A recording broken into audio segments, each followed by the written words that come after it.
It's already been 4 whole years since the death of Fox's Marvel Universe, where things went out with a crushing whimper instead of a bombastic bang. 6 years since we last saw the merc with a mouth, Deadpool, and 7 years since we last saw Hugh Jackman don the adamantium claws as Wolverine. Now, it's all come together in one place with the highly anticipated Deadpool and Wolverine under the Marvel Studios banner. The build up to this has been insane, and expectations are some of the highest I have ever seen. The question on everyone's mind now is, did it deliver? Well folks, we're about to find out. Hello ladies and gentlemen, and movie lovers of all kind, and welcome back to the channel. As always, I am your host, Brent Murphy, and for today's video, I have a brand new ranking for you all. And I am going to be ranking all 14 of the X-Men movies. Before I hop into the actual ranking itself though, I just wanted to let you all know that I have an entire playlist dedicated to all of my ranking videos. There are well over 100 videos in that playlist for you to enjoy, so if movie rankings are your thing, then be sure to check that out and I guarantee you'll find something you like. And if for whatever reason you don't, then feel free to suggest something you might like. And so without further ado, let's hop right into things. Coming in at number 14 and taking home that last place spot is The New Mutants. One of the most well-documented stories of a completed movie trapped in release limbo. This movie was delayed so many times. 2 full years of delays with it had to be at least 4 or 5 release dates. Just for the final product to be okay, if I'm being my absolute most generous. I liked most of the actors involved and their performances were fine. I liked how unique most of their powers felt, and the horror elements were a nice change of pace for the Fox X-Men universe. The funny thing is, that's more positives than you'll hear me give movies that come later on the list, after this one. So why is this one so low then? Primarily because it was dangled over our heads for literal years, all for it to amount to practically nothing. There's no clear indicator as to if it's supposed to be connected to the other movies. There hasn't been and will never be a sequel. The story feels very stiff, like it's lacking any creative spark. The CGI is hit or miss, and honestly, I was just so unmoved by this one altogether. Admittedly, I haven't watched it since I saw it in theaters, and I'm honestly not sure if I'll ever watch it again. This movie feels like the definition of came and went. No one talks about it because nobody remembers it, which in my opinion is worse than being a bad movie. And we'll follow that up with number 13, Dark Phoenix. I remember leaving the theater after seeing this for the first time and thinking it wasn't really all that bad. I was a little later seeing it, so I was well aware of the blasting it was receiving from critics and audiences, and thus I was expecting a full-blown dumpster fire of epic proportions. But I didn't mind it. Even today, I don't think it's anything atrocious, it's just perfectly okay. But that's it though. Literally nothing stands out aside from Hans Zimmer's score, which was exceptional as expected. I mean, come on, it's Hans Zimmer.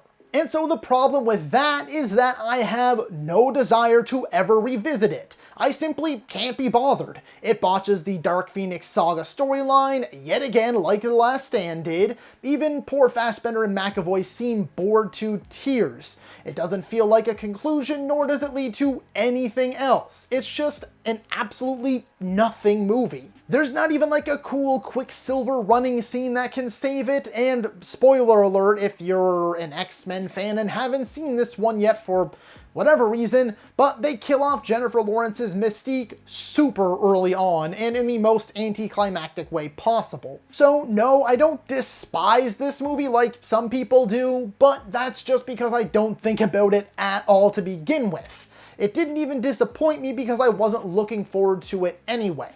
So I can't even rant or rage at it, and that's exactly why it's so low on this list today. Coming in at number 12 is going to be X-Men Origins Wolverine. I don't care what anyone says, this movie is fun, or at least funny.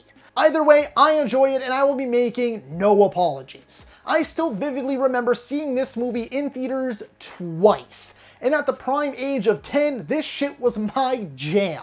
I absolutely loved it back in the day, genuinely thought it was the greatest thing ever. Okay, let's reel it back in a bit. Obviously, I've gotten a little older and maybe a touch wiser, my opinions have changed ever so slightly. This movie is mostly trash. Outside of the opening montage and the chemistry between Hugh Jackman and Liev Schreiber, of course. But I mean, look at any other aspect. The other performances in the movie, the CGI, the handling of Deadpool, and a few other minor characters too.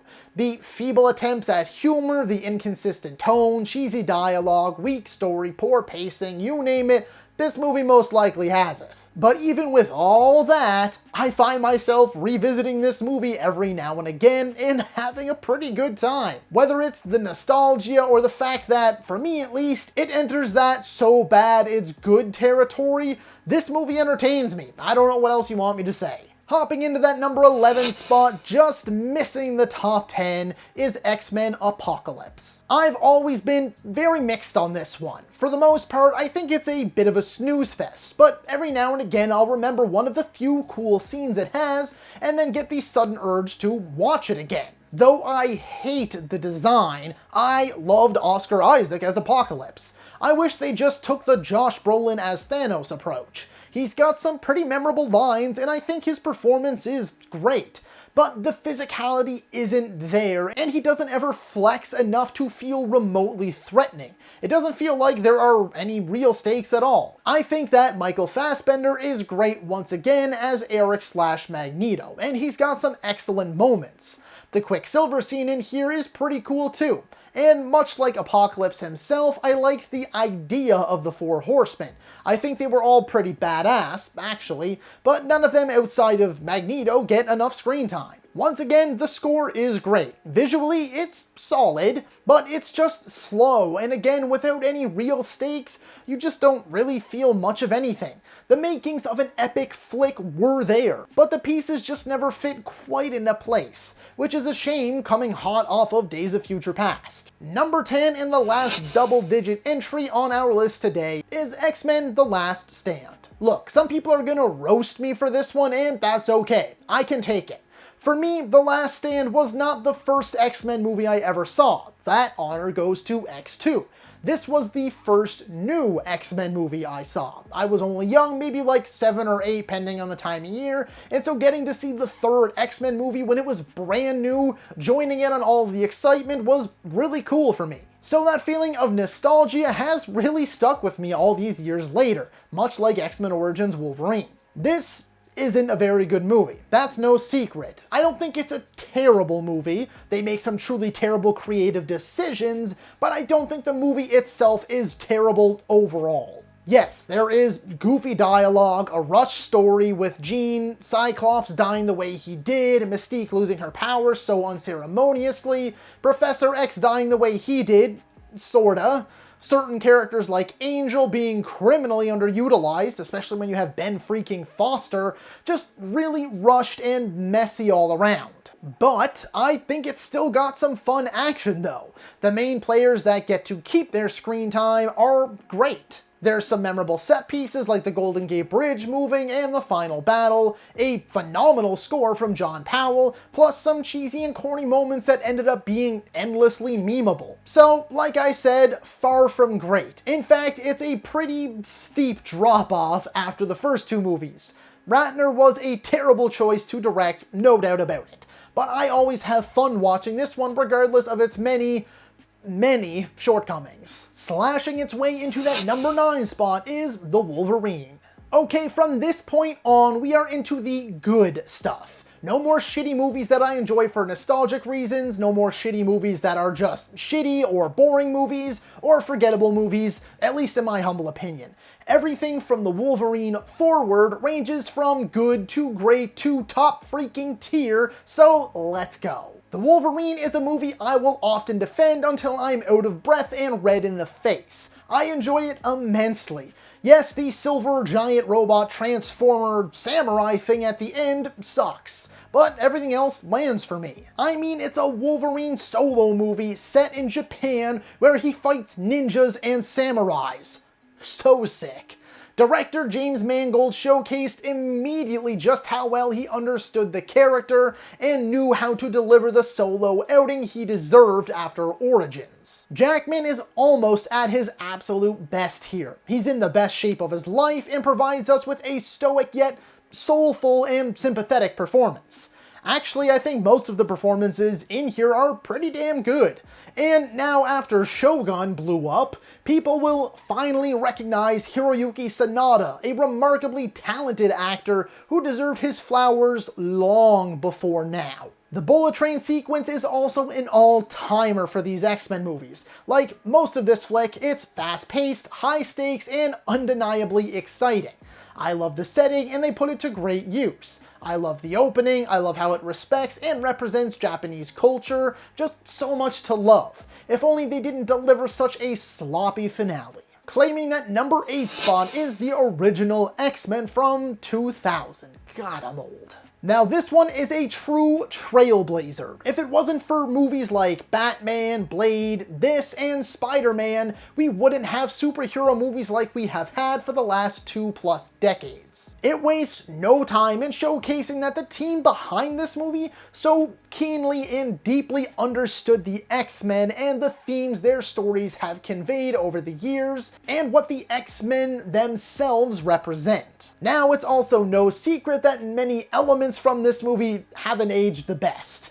Most of the action sucks. A lot of the dialogue is rough around the edges, and the effects are pretty abysmal. I mean, this did come from a time when people just didn't have faith in superhero movies. But that only really matters if you're going into the movie for the first time now. If you already know what it is, then you likely already love it like I do. The story is still top-notch, the casting was on point, and I loved all of the characters. There are some unforgettable moments scattered throughout the whole thing, and again they nailed the themes, which is the biggest thing with the X-Men. Coming in at number 7 is the brand spanking new Deadpool and Wolverine.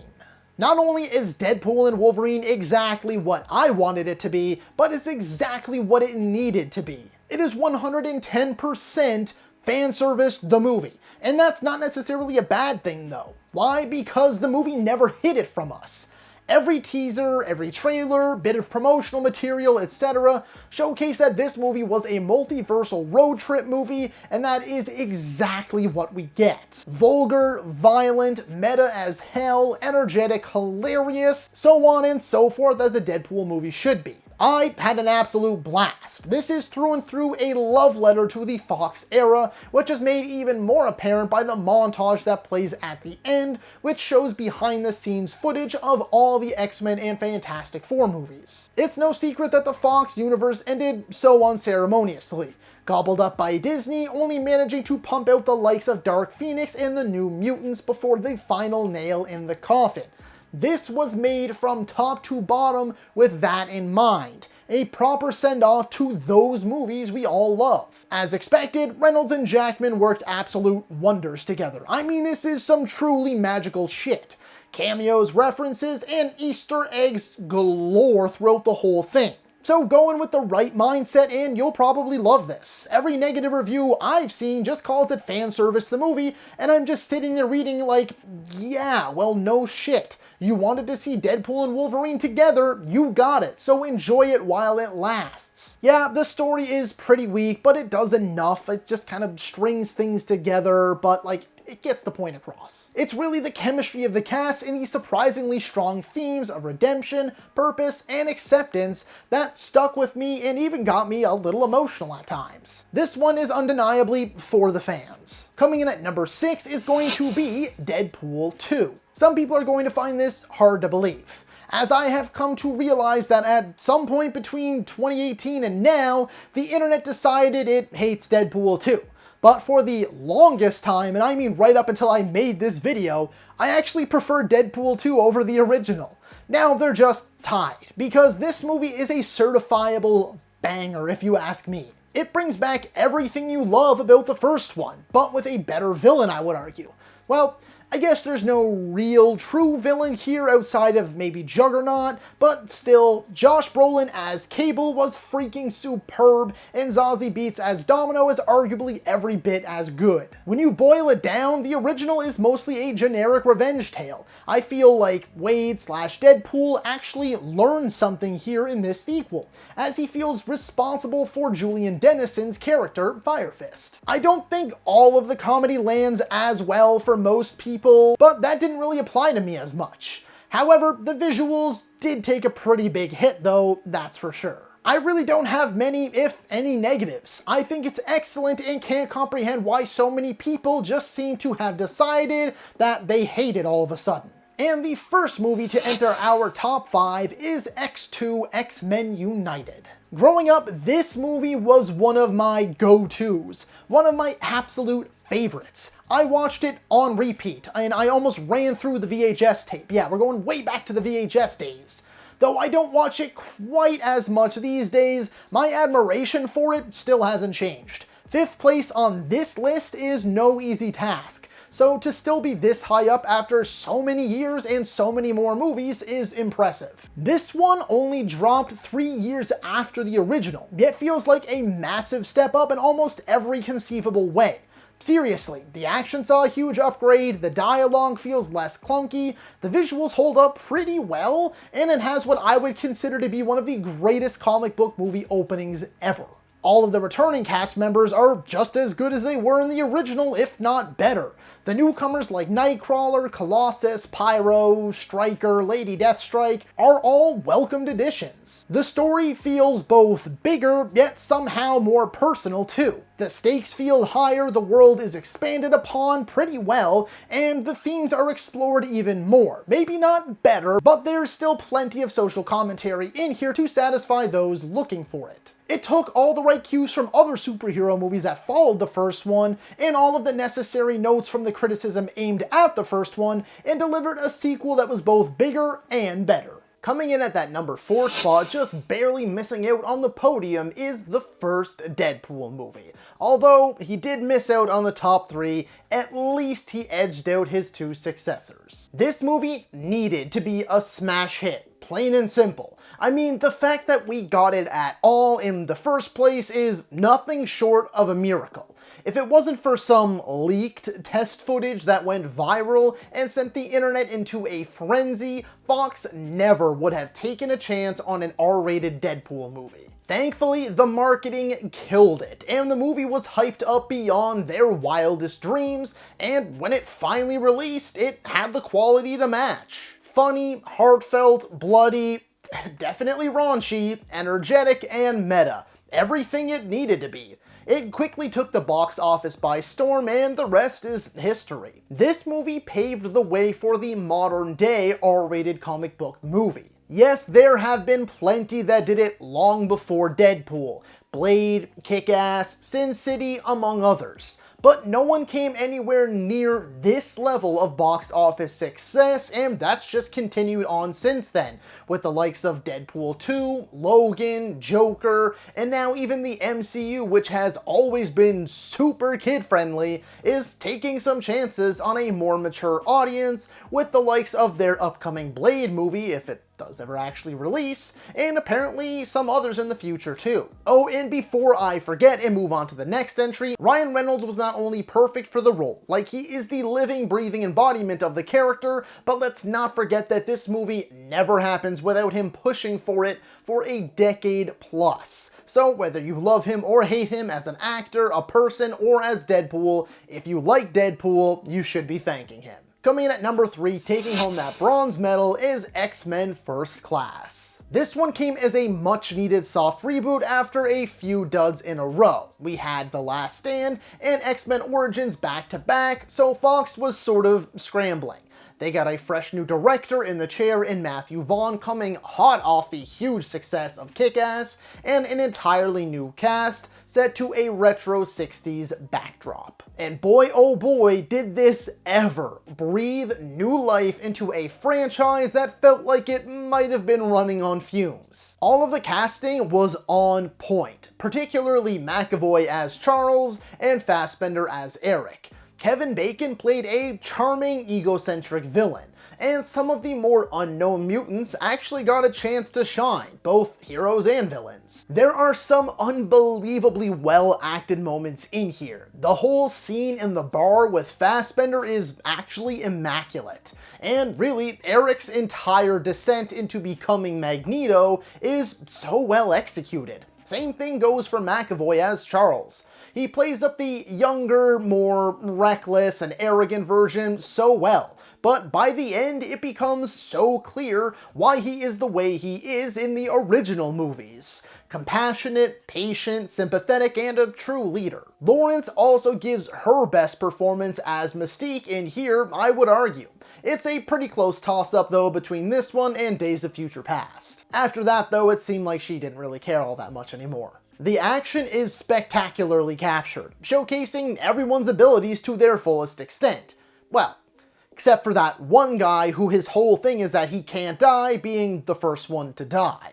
It's extremely well paced, does an excellent job at capturing the time period and the raw emotion of the many themes, and really ended up being the thing that re-energized the X-Men when they needed it most. Number 2 on today's list is going to be X-Men Days of Future Past. It's honestly so tough to beat this one. Not only is it one of the best X-Men movies, but one of the best comic book movies in general. Right from the opening sequence, I adored this movie. Opening with a dark, desolate, post-apocalyptic future where our favorite mutants are on the run and being taken down by giant power-stealing robots with ease. Damn, this movie had balls. From that point on, its execution in blending the new with the old is near flawless, acting as both a sequel and natural progression of the stories of First Class, and marrying it with what came before in the original 2 or 3 movies. It's a little hard to know for sure because this is also where the timeline starts to get royally screwed. The action here may very well be the best of the franchise. The performances across the board are so damn good. Jackman, Lawrence, Fassbender, McAvoy, and even some of the other returnees that don't get quite as much screen time still manage to leave an impact. The ending is also perfection. That being said though, it is unfortunate that so much mediocrity outside of like Logan and the Deadpool movies had to follow it. Even still, I feel like this one brought together all of the best elements from every movie that came before it, squished them all together into a true crowd pleaser that left fans of the original movies, First Class, the comics, and even the cartoons satisfied. And number 1, without a shred of a doubt in my mind, has got to be Logan. I mean, you had to have seen this one coming. Not only is it among my all-time favorite comic book movies, but one of my favorite movies of all time in general. A brutal, bloody, brooding, Western-styled thriller. This is the solo Wolverine movie we've always wanted. It holds absolutely nothing back and delivers on everything it promised. Not only is it ultra-violent, but it's thematically rich and truly heartbreaking. Mangold poured his heart and soul into this, with Jackman and Stewart leaving nothing on the table. To this day, I think they were both robbed of major award nominations. Daphne Keane also impressed the hell out of me, from her physicality to her portrayal of raw, unfiltered rage, to some genuinely touching and tender moments. It's a harrowing road trip movie, featuring 2 weathered heroes at the end of their journeys. For every bit of gory mayhem, there's a gut punch to follow. For every emphatic F-bomb, there are words of wisdom. And it all culminates in a devastating, yet beautiful and bittersweet ending. I truly cannot say enough good things about this movie. I adore its portrayal of these characters, how it presents this world, its many deep-cutting themes, and blood-soaked action set pieces. If this was the end of Jackman's run as Logan, or the end of the Fox universe, what a freaking note they would have left things on. It's a masterpiece that only seems to get better with each rewatch, aging like the finest of wines. So that is all for today's video, folks. Be sure to let me know down in the comments below if you agree or disagree with my ranking. While you're at it, don't forget to let me know how you would rank the X-Men movies. And what did you think of Deadpool and Wolverine? Did you love it? Did you hate it? Did it meet your expectations? Do you want to see DP and Wolverine return in more future Marvel projects? What did you think of the Fox universe? Do you miss it? Are you excited for the future? What are you hoping to see from Marvel Studios' take on the iconic mutant team? Comment below and let me know. As a reminder, this right here, this is the revamped BAMTube movies, and it is your one-stop for everything movies. Be it rankings like this one, versus videos, video essays, top 10s, tier list videos, I have it all and so much more, along with your daily nerdy news wrap-up so you don't miss out on any of your gaming, movie, or TV news. So be sure to like, comment, subscribe, and ring that little bell icon so you don't miss a thing. As always, folks, I thank you all so very much for watching. Stay happy, healthy, and safe out there. From myself and the rest of the BAMTube team, thanks for joining us. We'll see you next time, and that's a wrap.